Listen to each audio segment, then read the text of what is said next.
आकाशवाणी मंजिरी गानू आपल्याला बातम्या देत आहे. ठळक बातम्या. पंतप्रधान नरेंद्र मोदी यांनी घेतला कोविड-19 वरील लशीच्या संशोधनातील प्रगतीचा आढावा. राष्ट्रीय सुरक्षेबाबत पाकिस्तानची मदत घेण्याबाबत संदेश पाठवल्याचा पाकिस्तानचा दावा भारतानं फेटाळला. भारताच्या अंतर्गत बाबींवर काहीही बोलण्याचा चीनला अजिबात अधिकार नाही, भारतानं चीनला सुनावलं. भारताच्या किदंबी श्रीकांतचा डेन्मार्क खुल्या बॅडमिंटन स्पर्धेच्या उपांत्यपूर्व फेरीत प्रवेश. ऑस्कर विजेत्या ज्येष्ठ वेशभूषाकार भानु अथय्या यांचं निधन. आणि मुसळधार पावसानं तेलंगण कर्नाटकमध्ये मोठं नुकसान, महाराष्ट्र किनारपट्टीच्या भागात उद्याही मुसळधार पावसाचा इशारा. आता सविस्तर बातम्या. कोविड-19 वरील लशीच्या संशोधनातील प्रगती, लस उपलब्ध झाल्यानंतर लशीकरणाच्या अनुषंगानं आवश्यक असलेल्या विविध बाबींसंदर्भात पंतप्रधान नरेंद्र मोदी यांनी आज आढावा बैठक घेतली. कोविड संदर्भातील चाचणीविषयक तंत्रज्ञान, बाधितांच्या संपर्कातील व्यक्तींचा मागोवा, उपचारांसाठी औषधांची उपलब्धता वगैरे मुद्द्यांचाही त्यांनी या बैठकीत आढावा घेतला. कोविड-19मुळे उद्भवलेल्या आव्हानांना तोंड देण्यासाठी पुढे आल्याबद्दल पंतप्रधानांनी देशात लस विकसित करत असलेल्या संशोधकांचं तसंच उत्पादकांचं यावेळी कौतुक केलं. लस तयार करण्यासाठी देशात सुरू असलेल्या प्रयत्नांना सरकारकडून आवश्यक सर्व सुविधा आणि पाठबळ देण्यास सरकार बांधील असल्याचंही त्यांनी नमूद केलं. सेरो सर्वेक्षण आणि चाचण्यांमध्ये वेगानं वाढ करण्याचे निर्देश त्यांनी यावेळी दिले. तसंच आरोग्य मंत्रालयाच्या सर्वंकष लस वितरण यंत्रणेचाही मोदी यांनी या बैठकीत आढावा घेतला. सरकारनं कोरोना विषाणूच्या प्रादुर्भावाला आळा घालण्यासाठी केंद्र सरकारच्या सर्व विभागांना अनेक सूचना जारी केल्या आहेत. अधिकारी आणि इतर कर्मचाऱ्यांमध्ये आणखी जागरूकता निर्माण व्हावी यासाठी केंद्र सरकारी कार्यालयातल्या सर्व अधिकृत बैठकांची सुरुवात कोविड-19 संबंधित खबरदारीच्या उपायांबाबतच्या संदेशानं करावी, अशी सूचना कार्मिक मंत्रालयानं केली आहे. तुर्कमेनिस्तानचे अध्यक्ष गुरुबांगुली बेर्दिमुहामेदोव यांनी आज राष्ट्रपती रामनाथ कोविंद यांना दूरध्वनी करून त्यांच्याशी सौहार्दपूर्ण चर्चा केली. उभय देशांदरम्यान ऐतिहासिक काळापासून असलेल्या स्नेहपूर्ण सांस्कृतिक संबंधांचा दोन्ही नेत्यांनी यावेळी विशेषत्वानं उल्लेख केला. विविध क्षेत्रांमध्ये भारत आणि तुर्कमेनिस्तानच्या सहकार्यात वाढ होत असल्याबद्दलही त्यांनी समाधान व्यक्त केलं. राष्ट्रीय सुरक्षेबाबत भारतानं पाकिस्तानची मदत घेण्याबाबत चर्चा करण्याची इच्छा प्रदर्शित करणारा संदेश पाठवला असल्याचा पाकिस्तानचा दावा भारतानं आज स्पष्टपणे फेटाळून लावला आहे. परराष्ट्र व्यवहार मंत्रालयाचे प्रवक्ते अनुराग श्रीवास्तव यांनी आज संध्याकाळी आभासी माध्यमातून घेतलेल्या पत्रकार परिषदेत याबाबत स्पष्ट खुलासा केला. एका वरिष्ठ पाकिस्तानी अधिकाऱ्यानं एका मुलाखतीत हा दावा केल्याचं वृत्त काही भारतीय प्रसारमाध्यमांनी दाखवलं होतं. ते आम्ही पाहिलं असून या अधिकाऱ्यानं भारताच्या अंतर्गत बाबींसंदर्भात काही टिप्पणी केल्याचंही त्यामध्ये आढळलं आहे. पाकिस्तानच्या अंतर्गत अपयशामुळे तिथल्या जनतेचं लक्ष अन्यत्र वळवण्यासाठीच हा पाकिस्तानचा कावा असल्याचं श्रीवास्तव यांनी सांगितलं.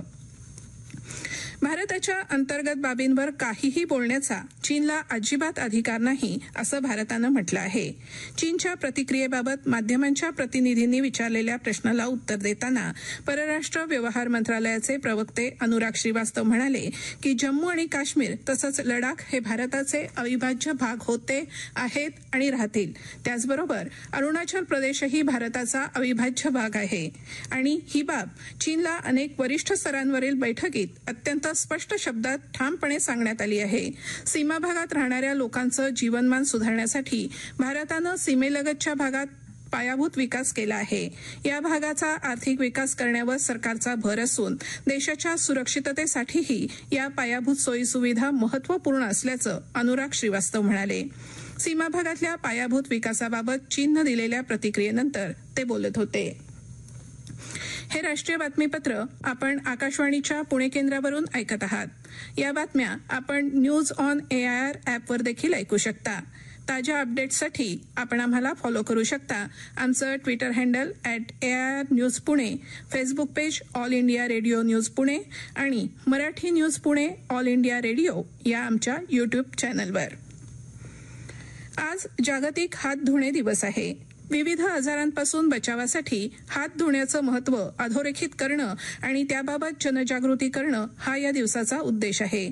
सध्याच्या कोरोना संकटाच्या काळात तर या दिवसाचं महत्त्व प्रकर्षानं दिसून येत आहे. ऐकूया याबाबतचा वृत्तांत. कोरोना प्रादुर्भाव रोखण्यासाठी मास्क घालणं, सुरक्षित अंतर राखणं, प्रतिकारशक्ती वाढवणं या सर्व उपायांबरोबरच साबणानं हात स्वच्छ धुणं हा सुद्धा एक अत्यंत प्रभावी उपाय ठरला आहे.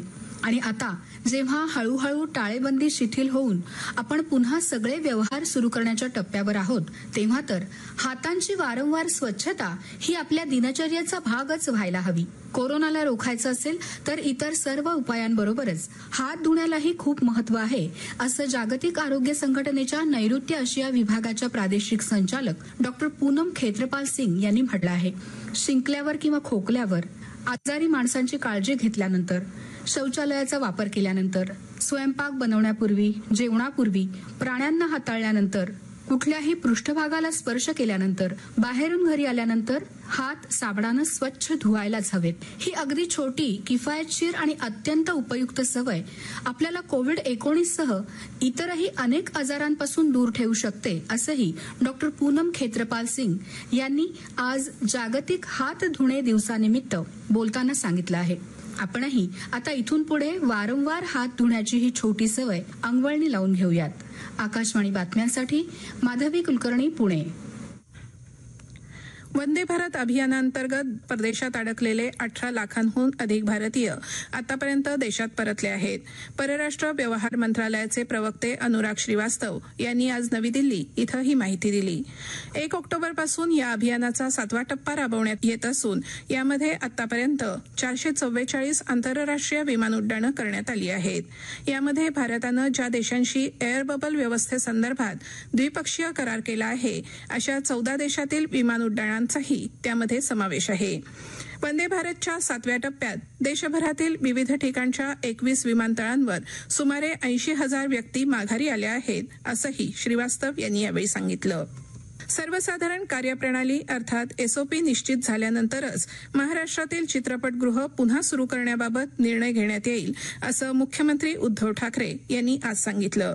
कोविड-19 साथीच्या पार्श्वभूमीवर महाराष्ट्रातली चित्रपटगृह गेल्या 6 महिन्यांपेक्षा जास्त काळ बंद आहेत. ती पुन्हा उघडण्यासंदर्भात मुख्यमंत्री ठाकरे यांनी आज मल्टिप्लेक्स आणि चित्रपटगृह चालकांची दूरदृश्य प्रणालीद्वारे बैठक घेतली. त्यामध्ये त्यांनी राज्याचा सांस्कृतिक विभाग चित्रपटगृहांसाठीच्या कार्यप्रणालीचा मसुदा तयार करत असल्याचं सांगितलं. त्याला अंतिम स्वरूप दिल्यानंतर लवकरच चित्रपटगृह उघडण्यास परवानगी दिली जाईल, असं आश्वासन मुख्यमंत्र्यांनी यावेळी दिलं. चित्रपट पाहताना वातानुकूलित सभागृहात 2 तासांपेक्षा जास्त वेळ बसल्यानंतर प्रेक्षकांना कोरोनाचा संसर्ग होऊ नये याची अतिशय काटेकोरपणे खबरदारी घेणं अत्यावश्यक असल्याचंही त्यांनी नमूद केलं. दरम्यान आज देशात इतर काही राज्यांमध्ये मार्गदर्शक सूचनांचं पालन करून काही चित्रपटगृह उघडण्यात आली. उत्तर प्रदेश सरकारनं कोविड संदर्भातील मार्गदर्शक सूचनांसह मर्यादित प्रेक्षक संख्येचं बंधन घातलं आहे. त्या सर्वांचं पालन करत आज उत्तर प्रदेशात थोड्याच संख्येत चित्रपटगृह सुरू झाली. कर्नाटक सरकारनं आजपासून चित्रपटगृह उघडण्यास परवानगी दिली होती. त्यामुळे बंगळुरू इथं 7 महिन्यांनंतर आज काही मल्टिप्लेक्स सुरू झाली. मात्र राज्याच्या उर्वरित भागातल्या चित्रपटगृह चालकांनी मात्र ती उद्यापासून सुरू करायचं ठरवलं आहे. तेलंगणमध्ये सरकारनं थिएटर चालकांना अद्याप काही मार्गदर्शक सूचना दिल्या नसल्यानं तसंच सध्या पावसाचा जोर असल्यानं तेलंगणमधल्या थिएटर मालकांनी तूर्त तरी चित्रपटगृह न उघडण्याचा पर्याय निवडला आहे. प्राणपणानं देशाचं रक्षण करणारे सशस्त्र सेना दलाचे जवान आणि त्यांच्या कुटुंबियांविषयी आपली सहानुभूती व्यक्त करण्यासाठी सर्व नागरिकांनी सशस्त्र सेना ध्वजदिन निधीला सहाय्य करावं असं आवाहन केंद्र सरकारच्या वतीनं नागरिकांना करण्यात आलं आहे. युद्धात वीरमरण आलेले जवान, वीरपत्नी, माजी सैनिक तसंच शहीद आणि सैन्य दलात सेवा बजावलेल्या सैनिकांच्या पाल्यांच्या मदतीसाठी या निधीचा वापर केला जातो.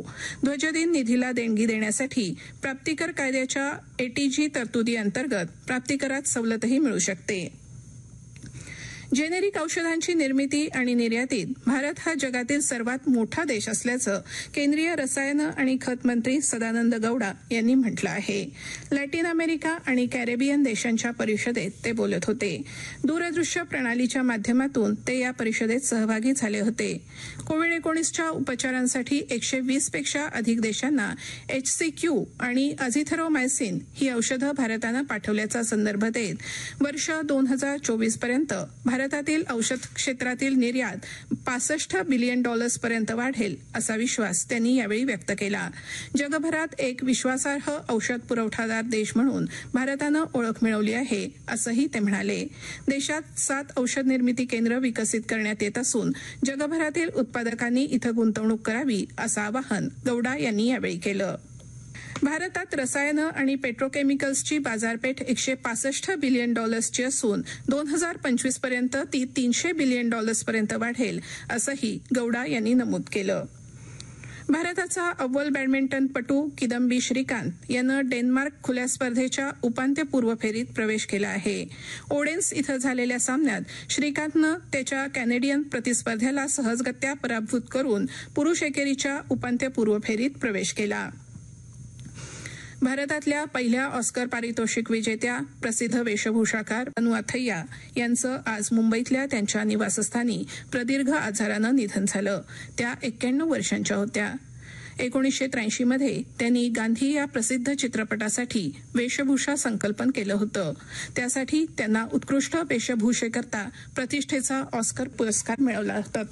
त्यांच्या पार्थिव देहावर दक्षिण मुंबईतल्या चंदनवाडी स्मशानभूमीत अंत्यसंस्कार करण्यात आले. कोल्हापुरात जन्मलेल्या अथय्या अलीकडच्या काळापर्यंत चित्रपट क्षेत्रात सक्रिय होत्या. तेलंगणमध्ये गेल्या 2 दिवसात झालेल्या पावसामुळे 50,000 कोटी रुपयांचं नुकसान झालं आहे. मुख्यमंत्री के चंद्रशेखर राव यांनी पंतप्रधान नरेंद्र मोदी यांना लिहिलेल्या पत्रात ही माहिती नमूद केली असून बचावकार्य आणि पुनर्वसनासाठी 1,350 कोटी रुपयांच्या तातडीच्या मदत निधीची मागणी त्यांनी केंद्राकडे केली आहे. के चंद्रशेखर राव यांनी आज अतिवृष्टीमुळे झालेल्या नुकसानीचा आढावा घेतला.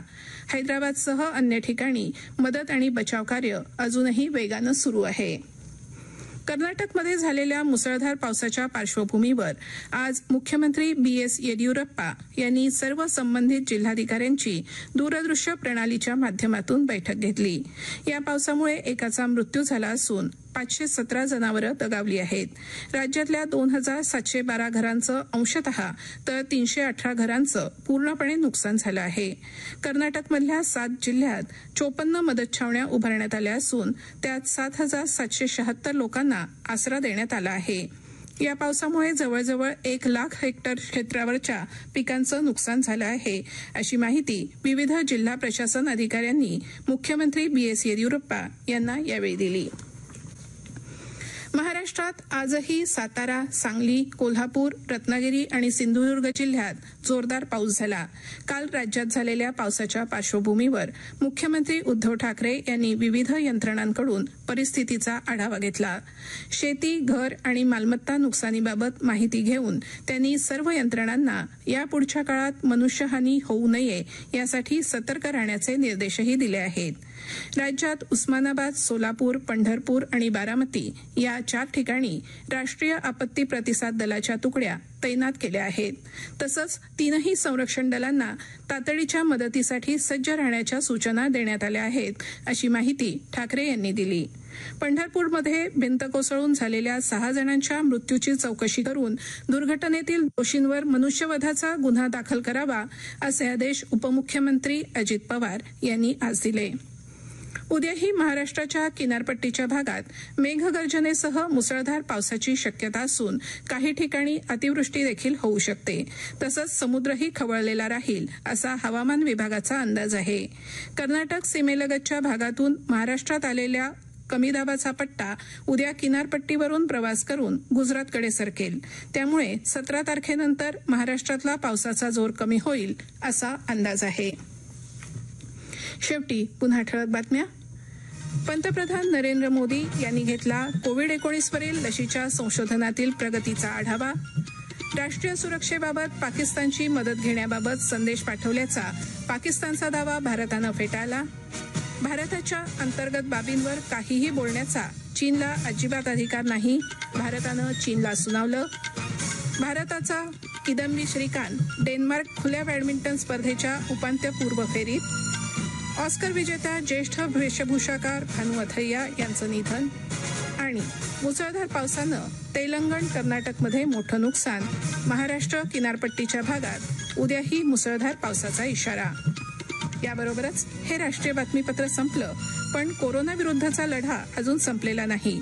म्हणूनच मास्क वापरा, स्वच्छता पाळा, अंतर राखा आणि विश्वासार्ह बातम्यांसाठी ऐकत रहा आकाशवाणी. नमस्कार.